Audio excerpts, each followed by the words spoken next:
Citizens speak out. People in countries including Bahrain, Jordan, Libya, Nigeria, Palestine, Syria, Tibet, United Kingdom, United States, and Yemen continue to express their wish for greater freedom and greater voices in governments that support greater freedoms, democratic principles, and human rights. United States and Tibet. On Saturday, U.S. President Barack Obama welcomed His Holiness the Dalai Lama, despite warnings from the Chinese government about the risk to U.S. diplomatic relations. In their meeting together, President Obama conveyed his support for cultural preservation and respect for human rights in Tibet. Nigeria. China-based Xinhua reported an estimated 40,000 residents have fled the troubled city of Maiduguri, capital of Borno State, due to clashes between the government and an illegally armed group. The Nation newspaper reported on Thursday that neighboring states have also sent buses to bring people out of harm's way amidst efforts by police and military to quell the violence. Palestine. The Palestine-based IMEMC news organization reported that on Friday, a group of heavily armed Israeli settlers set fire to Palestinian farmland containing olive orchards near the city of Nablus. According to witnesses, arriving Israeli soldiers did not attempt to halt those who were burning the land, but moved to obstruct the Palestinians who were attempting to douse the fire.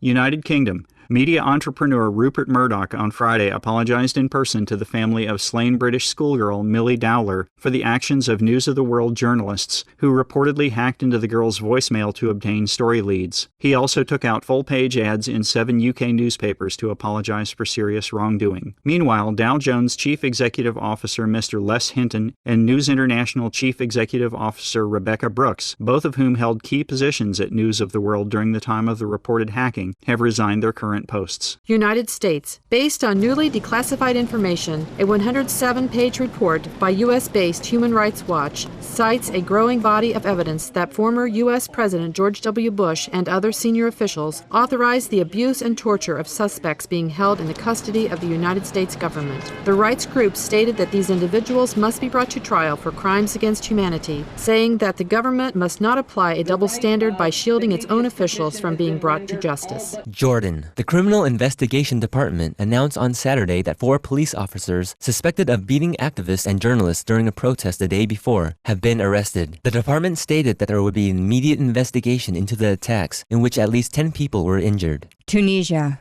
Activist leader Abdel Wahab El-Heni reported to Agence France-Presse that on Friday, when hundreds of protesters inside a Tunis mosque were carrying out a peaceful sit-in to call for the removal of certain cabinet members and prosecution of those responsible for deaths during the country's democratic uprising earlier this year, police entered the mosque and forcefully dispersed them using tear gas. Bahrain. Press TV reports that a woman was killed during protests in Sitra on Friday after security forces fired a tear gas grenade out of a helicopter, while several other people were injured during protests in Diraz and Ekar. Libya. On Friday, at a meeting of the Libya Contact Group in Turkey, U.S. Secretary of State Hillary Clinton announced that the U.S. was joining the 30 other countries present in granting full political recognition of the National Transitional Council, formed by Libya's main activist group, as the legitimate government for its people, a decision that will also free up funds to help the Libyan citizens. Meanwhile, on Saturday, 10 Libyan revolutionaries died and 172 were wounded as they clashed with government troops while advancing into the eastern town of Brega.